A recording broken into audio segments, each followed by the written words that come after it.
कांग्रेस प्रवक्ता सुरजेवाला कह रहा है कि जो ये सरकार है ये पुराने गांव को कुरेद रही है, उन गांव को फिर से ताजा कर रही है। तो अरे भाई, जब वो गांव तुमने दिए ही नहीं तो तुम क्यों परेशान हो, क्यों फिक्र में हो तुम। जम्मू कश्मीर पुलिस ने आईएसआई द्वारा प्रशिक्षित 70 आतंकवादियों के पहले जत्थे को पकड़ लिया था। तत्कालीन जम्मू कश्मीर की सरकार अब्दुल्ला की सरकार के कुछ राजनीतिक फैसलों के कारण छोड़ दिया गया। पूर्व डीजीपी शेख ने उन आतंकवादियों के नामों का भी खुलासा किया है जिन्हें फारूक अब्दुल्ला की सरकार ने छोड़ दिया था। 1990 से पहले ही कश्मीरी घाटी में हिंदू महिलाओं के साथ रेप, हत्या और लूटपाट की घटनाएं इन इस्लामिक आतंकवादियों ने की। अगर ये फिल्म किसी जज ने नहीं देखी तो बड़े अफसोस की बात है, और अगर ये फिल्म देखने के बाद भी अगर वो चुप हैं तो ये बहुत ही लज्जा की बात है, बहुत ही शर्म की बात है। दिल से जुबा तक में परवीन राजपूत का नमस्कार। कश्मीरी हिंदुओं के नरसंहार पर बनी विवेक अग्निहोत्री की फिल्म द कश्मीर फाइल्स ने जब 100 करोड़ के क्लब में अपना कदम रखा तो इसने अपने देश के मान सम्मान की रक्षा ही नहीं की, बल्कि उसने ये बता दिया कि कश्मीर हमारा है। भारत की जनता ने जिस तरह से इस फिल्म को ऊंचाइयों पर पहुंचाया है, उस तरह से उन्होंने दिखा दिया है कि कश्मीर हमारे सर का ताज था, है और रहेगा। देश से प्रेम करने वाली जनता ने जाने अनजाने ऐसा कुछ करके दिखा दिया जिससे मुस्लिम संगठन ही नहीं, देश विदेश के जो आतंकी संगठन है वो भी हैरान हैं कि भारत की जनता को हो क्या गया है। वो ये सोच रहे हैं कि भारत के हिंदुओं ने ऐसा कौन सा पेट्रोल पी लिया है जिससे वो थमने का नाम ही नहीं ले रहे हैं, जिससे वो बार बार अपने देश और अपनी जनता पर हुए अत्याचारों का एक एक करके हिसाब मांग रहे हैं। और इसमें सबसे ज्यादा परेशान कांग्रेस और कश्मीर के वो परिवार हैं जो इस नरसंहार के जिम्मेदार हैं। कांग्रेस के साथ साथ महबूबा परिवार और अब्दुल्ला फैमिली की सांसें अटकी पड़ी हैं। द कश्मीर फाइल्स फिल्म के ऊपर जो जनता के रिएक्शंस आ रहे हैं उसको देख करके कांग्रेस बहुत ज्यादा परेशान हो रखी है और बार बार कोई ना कोई बयानबाजी कर रही है और कह रही है कि उस समय तो जनता दल की सरकार थी।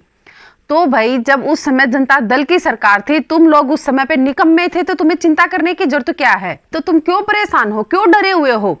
वो कहते हैं ना कि जो आग लगाता है उसे अपने भी जलने का डर रहता है और वो अपने बचने की पहले कोशिश करता है। कांग्रेस प्रवक्ता सुरजेवाला कह रहा है कि जो ये सरकार है ये पुराने गांव को कुरेद रही है, उन गांव को फिर से ताजा कर रही है। तो अरे भाई, जब वो गांव तुमने दिए ही नहीं तो तुम क्यों परेशान हो, क्यों फिक्र में हो तुम। इसके साथ ही कांग्रेस पर एक बड़ा खुलासा और धमाका हो गया है। इसी दौरान कश्मीर के पूर्व पुलिस महानिदेशक यानी पूर्व डीजीपी शेख पोल वैद ने कांग्रेस को कटघरे में खड़ा कर दिया है। वैद ने अपने बयान में कहा कि देश में आतंकवाद को पनपने के लिए उस समय 1989 में सेंटर में रही कांग्रेस सरकार जिम्मेवार है। वैद ने अपने ट्विटर हैंडल में बताया कि बहुत ही कम लोगों को पता होगा कि जम्मू कश्मीर पुलिस ने आईएसआई द्वारा प्रशिक्षित 70 आतंकवादियों के पहले जत्थे को पकड़ लिया था। पुलिस महानिदेशक ने अपने सनसनीखेज खुलासे में बताया कि तत्कालीन जम्मू कश्मीर की सरकार अब्दुल्ला की सरकार के कुछ राजनीतिक फैसलों के कारण छोड़ दिया गया। बाद में इन्हीं आतंकियों ने राज्य में बहुत सारे आतंकी संगठनों का नेतृत्व किया।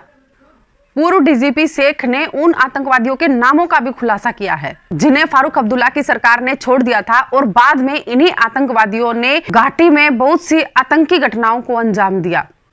सभी को पता है कि फारूक अब्दुल्ला 1987 से लेकर के 1990 तक जम्मू कश्मीर का मुख्यमंत्री था और उसी दौरान घाटी में आतंकवादियों ने हिंदुओं का नरसंहार किया था।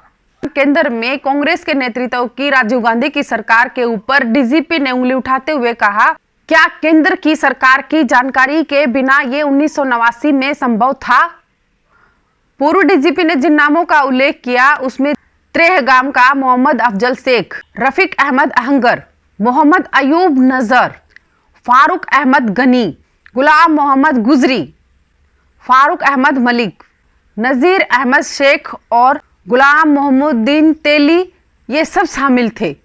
साल था 1989। जुलाई से लेकर दिसंबर तक फारूक अब्दुल्ला की सरकार ने इन कट्टर जिहादी आतंकवादियों को छोड़ दिया। बाद में ये पाकिस्तान का संरक्षण पाकर के खूंखार आतंकवादी बने जिन्होंने घाटी में दर्दनाक और खूंखार घटनाओं को अंजाम दिया, जिन्होंने कश्मीर घाटी में हिंदुओं के खिलाफ इस्लामिक आतंकवाद को बहुत ही बढ़ावा दिया।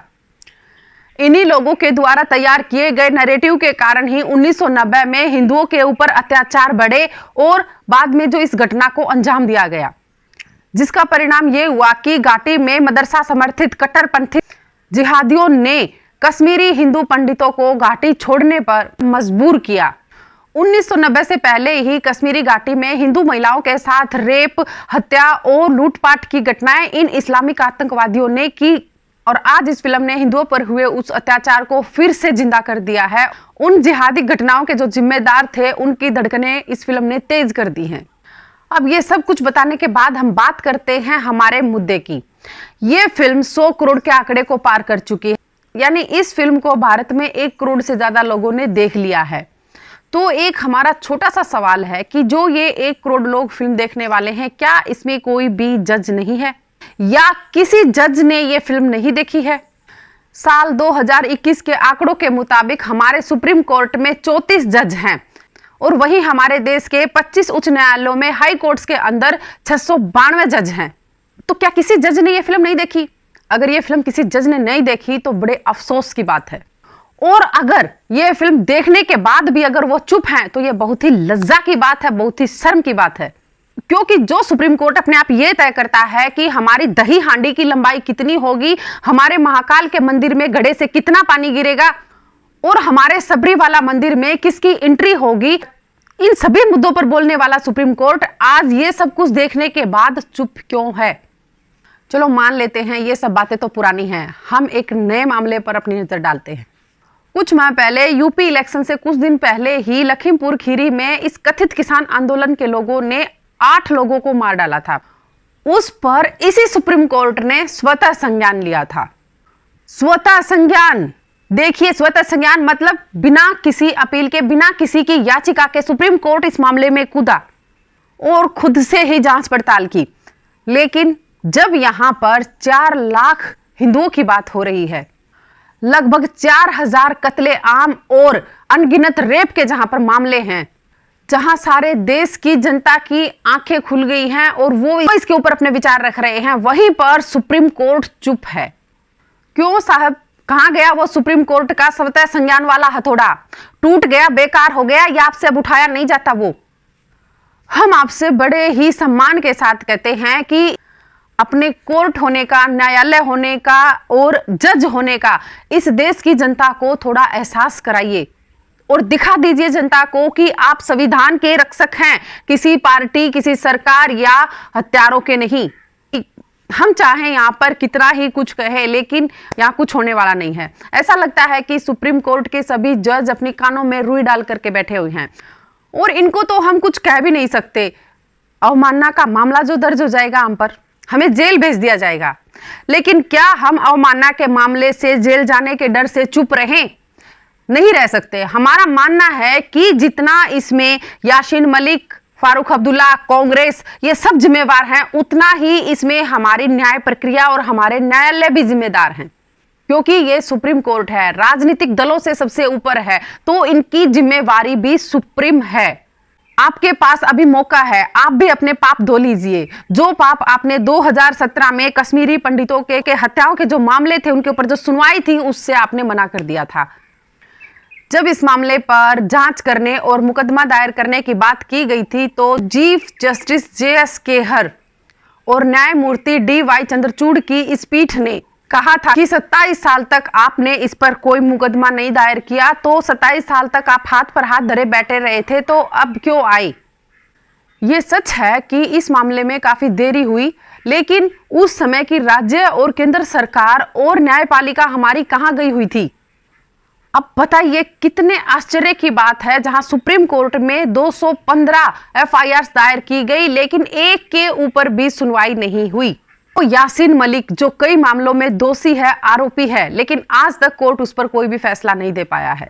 इससे भी बड़ी बात, उस समय का CM फारूक अब्दुल्ला खुलेआम घूम रहा है, खुली हवा में सांस ले रहा है, लेकिन हमारी न्यायपालिका चुप है, सन्नाटे में है।